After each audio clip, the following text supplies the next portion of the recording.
Kati asemaba. Hwese asemasi na Ghana for ye to adwen na broken heart for mienu we makamutia bom na mo be kire Ghana for ni ayenye na mo krampo mu ni mbosom ya yewom menim se Kwaku Manu de ni sika na wanya no dabra jimie ka ho what ya se ni sika no jimie kakra e wo mu na food obedi ntia e pom na captain de yesa nyaka ne yanka wo captains ma watuma bu nkotodo oforo na we alaka ni we atuma bo man we mu afra no ho se wo ye ken ama wo captain watuma ko bu nkotodo wo nanim age se kuraba na we ya de ahye wo se toma bi na de agu ko mu wani age isi Captain Smart officially oye Igbo ni ye Ghana ni wetimi akoto saa so ko Igbo jimi fo hene nanimu amana bo abaso abona baso afra ne so ye majesty this and that oya boa Mahama hand was no Mahama tinanim ena majesty his majesty we humble kana ma humble as ye yempe Edu comedian they say they are Captain Smart the Igbo man or trendy pay for social media mountains especially TikTok. Every video I am catching was said the Igbo king in Ghana was crowned Captain Smart any empress gifty as sub chiefs under him. This was quite issue no Trouble Carlos any man GH Kobe any other TikTokers Abebo Gombi and in fact Captain Smart the Omar Fair Bomja Captain Smart a new version of Kwaku for Ghana. I Penyah block media. Next was any deal. Over like video no that my subscribe button never click notification conflict update. Now back to the wide media mama e comments first was of baswa. No she be not for so any be accurate. The Igbo king in Ghana as according to sources no this man has acquired for himself 50 acres of land. As I'm talking to you, I've acquired 50 acres of land. That is 250 plus of land along the Flower Road. That is at Old Ningo area. But along that road, it's right on the road. I acquired 250 plus of land. My reason of acquiring this land is to build Igbo village in Ghana. I call it Amandi Igbo in Ghana. We'll build a village where we're gonna build the palace of Igbo there, a huge palace. We'll build Igbo town hall there with about 2,000 capacity chairs and 100 rooms guest house. The essence of this guest house is most of the times our governors and our Igbo great leaders do come to Ghana, they always go with their entourage. If they come to Ghana, their entourage will see where they will lodge for free of charge.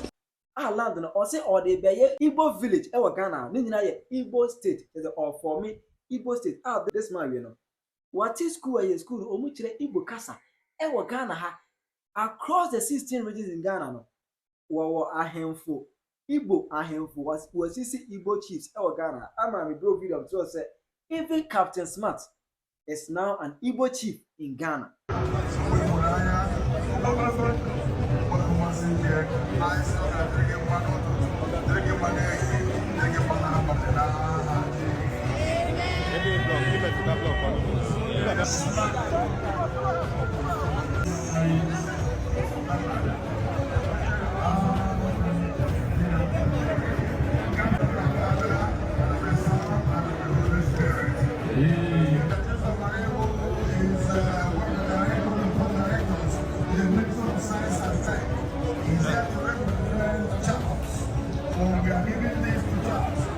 Empress Gifty, a Igbo chief in Ghana under this man.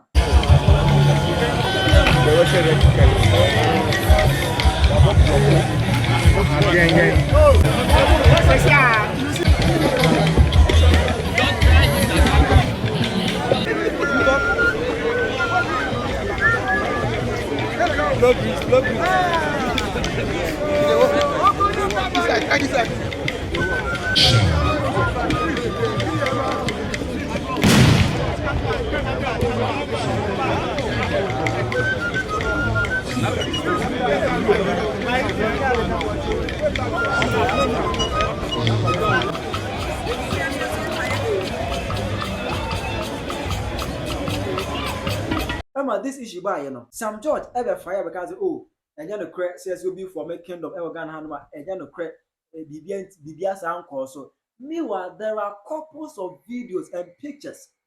A Kwaku media mountains but Sam George actually said BBS uncle to the day can be an intro. What I say, and now about you be Sam George on kind of credit said Sam George when Nigeria need a Japan said, oh, we can't be my Igbo because Nigeria Sam George could trace now. When Nigeria eti obekemi ma Igbo ni no say say no want na manfo can never issue a Captain Smart yi amanfo just say we Ghana Judas we new Judas in town welcome ya born Igbo chief abra wonya Igbo ni any empress gift ya just wakọ akọji ahincha ahye as Igbo chief any small Kwaku Manu be kan say oh normal because uko UK any US kra na asante for na ho no o ma hem from that do ma no e wo nte normal so bi so be start kingdom e wa Ghana as we dey go share do want so dey Trouble Carlos GH Kobe any other TikTokers are joining conversation in fact omo abe fire hard one. Watch something. You see Captain Smart officially or your Igbo ni. Who are the awaye? Charlie, nipa a cutlery set. Bra Smart. Charlie, they see. But me, I feel say anything will come. Make we listen. You know, sometimes you go see say the thing be yawa until you hear Captain Smart inside. You know. Until you better Captain Smart side, no, the fancy here. But officially, they been say is here no. Or your Igbo ni. We are Ghana ni. I wait me akoto sa so called Igbo Jimmy for him and animal. Amana bo abaso, abana baso, a friend is so your majesty. This and that. Oh yeah, bois. A bois pleko ya papa son. It was a two de question gauge. Me ya moi. What him say something by him? When him say NDC journalist, NDC microphone pass ya phone na almost one no kasa no. Also me na yedi. Because Mahama na mo endorse Igbo hine no. Endorse no. Mahama endorse no. Mahama tinanim ena majesty, his majesty. We humble. Kina ma humble as ya yempe. Sam pass ya humble as ya na mo de tete Ghana hana. Mo ton man na mu na yempe sa jimi no. Wo Mahama tini tinas friend say obi a ofiri ni kuromo ohoho woni history e wo Ghana wo friend say your majesty e wo wasase so why endorse no NDC phone na endorse no inkwase ya for journalist bi a omo so na de envy omo ntimi kana sa mo ya moa wo watimi akoto Igbo hinanim sa kwase ya na ofiri ni say Igbo hine no wo watimi akoto nanim a praise no a friend say oyo hine ama ne concept title bi a wo aboa brako ni miasa so mo ya moa muti so dwan brako mponte monyi nipa e wo se yete mo etutu from the mo sabo mo aboa wo wura on faso so mo wo wakoto nanim a president bia ya aboa na nyambe piam ka mo be bre abusia for we dey ya quick o second video ya na wa share video ya mana kwa ni mo wati ase Kwaku Manu e na me ba be so asi ni so menim se Kwaku Manu dey ni sika na wanya no dabra jimie ka ho wati ase ni sika no jimie kakra e wo mu and this is an Kwaku Manu an kan ansasemu Ghana for agent right a chese ye kan nsemu a Ghana be koso obi fini kurom o se ono no ba be ye ken e wo Ghana o ba be tini community a ono no ba be dini hene e wo so a chese Ghana for ye so panipa kro ne se de panifo be hu se de e koso no ye mpe wo Kwaku Manu ugina wona wo keka de wo pe chese Ghana for na ye kasa no ye nim yansa na Kwaku Manu no like mintimi ho ne comment section on ko ha na said abusuafo like comment section on ko ready ho de ekọ ene nsam a manfo e kan wo hey obi fini kuro ba ba ji wo kuro ma boso wo te ho na wo kan kwase asem say because of say wo penumunyam e wo sikafo anim enti ye njai no o meti ne community e wo Ghana na o mo meji Ghana mboso hwe de ekọ so wo Ghana ha Kwaku Manu ade mu wuni ba e wo Ghana e na wonwale ye enti sa na wo beka ba se wo ma e wo Ghana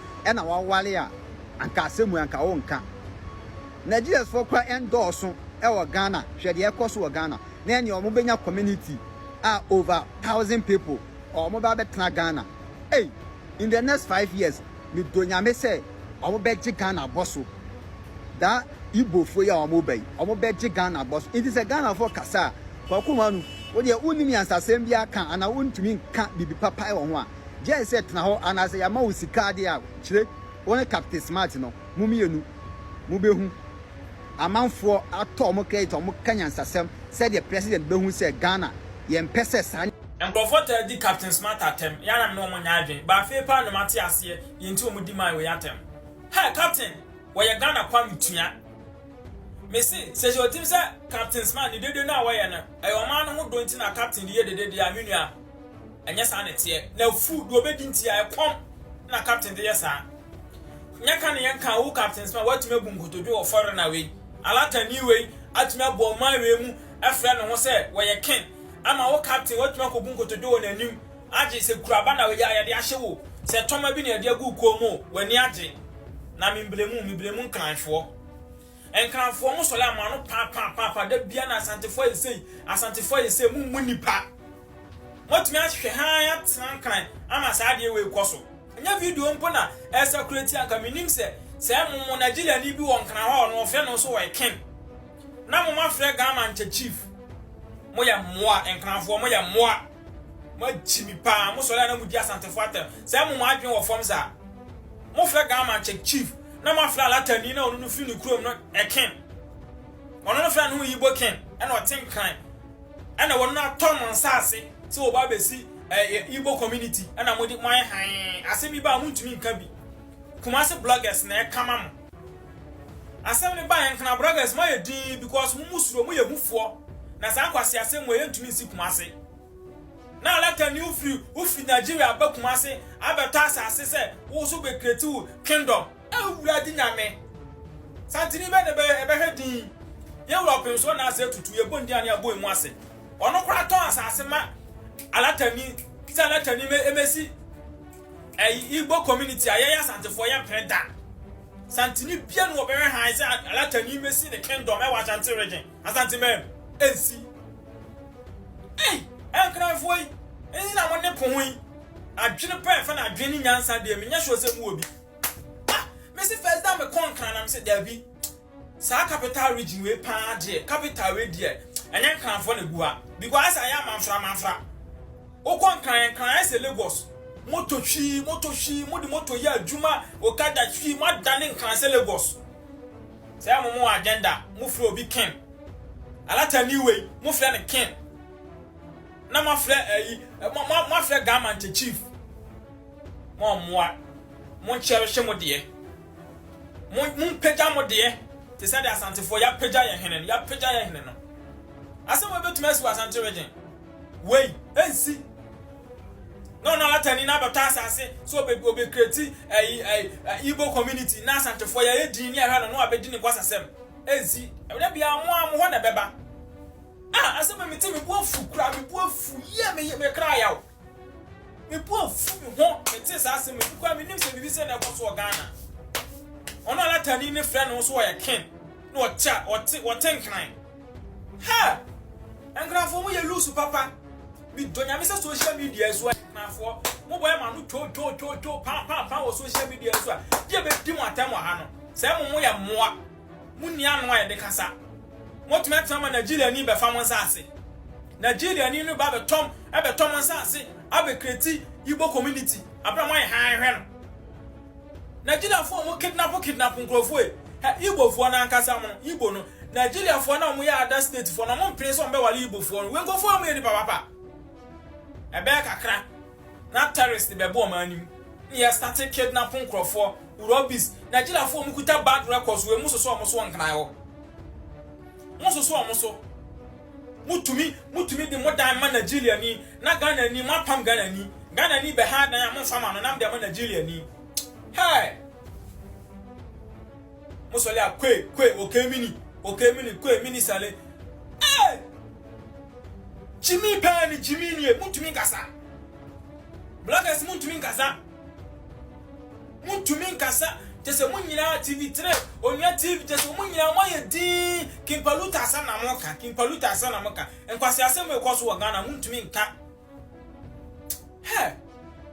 President Mahama ufrewe my majesty ufrewe king ubu mwasema we say igbe ha o mampani sole na woda mama peja omu na wonya oba ase mama wani emre dodo president wani emre too much to for bia easy mama Mr. o mampani ya to oba na eyu keka ho na wo ye bote dodo nkwasi asem say ensi wa Nigeria ana nsa ho ma nkwasi asem say ensi wa man ni afi ba na mate ase Buzia President Buzia opam Nigeria for wantia opam Nigeria for nyina mo mokoi because oni said that chi bi ne ho be kire ansa mo so ha Nigeria no to be na ka say Igbo for Nigeria for Ghana nkwan 3 million. The immigration will leaky. Ghana immigration borders one. The whole leaky papa. Ya border nye Ghana. You Virginia kupon ya na no bregu. Ya na no bregu Nigeria for to me basa. Ya border whole nyunu papa. Ya border whole nyunu. Ghana for monkey come home and penny for monkey come home. Monkey come home. Na enchiri ma ya bebre. Ya da chema bebre. Nigeria for be take over there ya wu. Ebusia me pa mo chewo na nsen Kwaku Manu ono mo red ana so di wi tofe sa na video we wahwe Kwaku Manu adwene we da otirim na wo frɛ o katachi afirifa akwasiafo hene no ene wahwe ya ba ya akwasiafo kyea mi o hwese asemasi na Ghana fo ye to adwen na broken heart fo mienu we mo kamutia bom na mo be kyerɛ Ghana fo ni ayenye na mo krampo mu nim bosom ya yewom munim afia yewom anampo munim date kura mo ye sa video no adwene we da mutirim bat mutimi ma amanfo sna che mo yere no mo antima ma o matenase mo na mo be kyerɛ Ghana fo ni ayenye Kwaku wo pesa wo kyerɛ sɛ Igbo hene na wo be si ne kingdom wa Ghana no mfomso obi ani so yate but we are talking about Obia what to asase 250 acres also wo de ba be si ne kingdom enye ni fie na ode be ye ne kingdom no na Ghana fo ye adwen hu 250 acres of land na me pa chewo se bi so tumfuo mpotu ne tufi Kumasi abonten so beje sa land no wo enkran se ode ba be si sa kingdom na Ghana fo ye ntwe na abo so ye be ka sa de no onsi ni Kumasi na nkran mpo na makase obi a wo free Nigeria sa Nigeria fo ye kuro ya metimu yi company work kura ye mfa wo mo employment visa kura ye mfa mo nkrofo yi betu kwan akọ obi ma so age bebre esene ke be ye Ghana passport anso no matimi etu kwan omukuro mu ye mponi ye man nkrofo we 10 15 20 years time the whole Ghana your population yes and 35 Nigeria for omo Ghana omo population kwan na number 10 million. Captain Smart, Ruler Walker, Yatiti, Johnny's Bite. Why are you all quiet? Why are you all quiet? Did you be rebellion on social media? Why are you all quiet? Why are you all quiet? Kevin Taylor, why are you all quiet? This is not about politics. This is about the future of our next generation. Please wake up, because so comfortable is in Kube boy in a movie. In a mancha yesterday. Yantos are sick at Cassidy, Emma Manfreni, Emma Woko. Say, a factory, you call the Babesia factory, and I'm going to basically different. Power the Betichi crew or the Betichi kingdom, and I'm going to war channel. Appealing to all the TV stations in this country. Mom, please support the youth and let's dissolve the Igbo king and his kingdom. Let's dissolve everything. At the youth to can say say Igbo for him and our festival now celebrating every year and I also stop it. I face also dissolving the kingdom no on dissolving no. Now I was all waiting land in the back or waiting land in the back. On the side of that schools now almost acting on which Igbo language you know almost dissolving no yem pese or make the Igbo language be a say. On the side of that the last thing he said any Nigerian be Oklahoma say without the proper documentation needs to leave the country with immediate effect. TV minister, please, we believe said the cost of social media now was swati, and one moon young was soon. Why should you not take drastic action now? We are demonstration of course Oklahoma say no, a bet say Kenya for the and a bet say Kenya for them. Monsia Bodam Oklahoma say. Agati Asamaba. In fact, sir, Igbo for him Nasam na koso Ghana no. Minim the way Mumubi Musi Afa Asamno. Ba me ametie mafa asem no personal na omu kasa saa enkwase asem wei entimi ensi wo otumfo asase so no omu dika omu kasa saa enkwase asem wei entimi ensi ewo do ma hina asase so no omu dika because Accra and Ghana baby musa no na saa enkwase asem wei ebetimi yesi ama enkranfo hene mpanyimfo Ghana nchemu nyina yatesa yese teso omagina tum ewo ga House of Chiefs omaje papa na tum say omeye ohene wo Ghana who born dog. Somebody need to clean the fucking mess because Ghana yeni tribal be a friend Igbo na ya baba be si hene wo hono mo accept wo mo ewo House of Chiefs adai ekomu ben kwa na demo enkranfo ekomu ben enko na demo na Captain Smart so na pampa mu ha fa tu wo ka ho yomo akogina akobu ni mu se yesi ni hino se yesi ni chiamio se yesi na henkon wa ma alatani firi ni krom aba wu krom eba ba e wa henkwa wajimi wajimi chale message asam no mete ye no ama miti side ha ayame ya because a hefa and our courts asem will be panyisem. Yes, you were Santa for him were UK, but House of Chiefs, ewo Chrome Hanum, Omunjin Tumu, a ya and your sorry, Omukran, Tessa, Ukran, Ubad then wait me about Beto Bronia Sasse. Debia me bisase, sa him for 9 no more Chrome Hanum, may your hen may your one. Minim answer as a crew go Hanuma, Omupeso Muyo Musomuya him for Chrome. Because for him there so wo properties and no na sa Igbo for him no wo ye na just say yes mpanyimfo mo hye se efiti alatama mo peso mo take some part of Ghana no enya sam ketwa ye ka so agimifo bi dey politics ade we start enya no akufo adomre so ena Mahama so ababa bebeto until somebody need to clean this mess.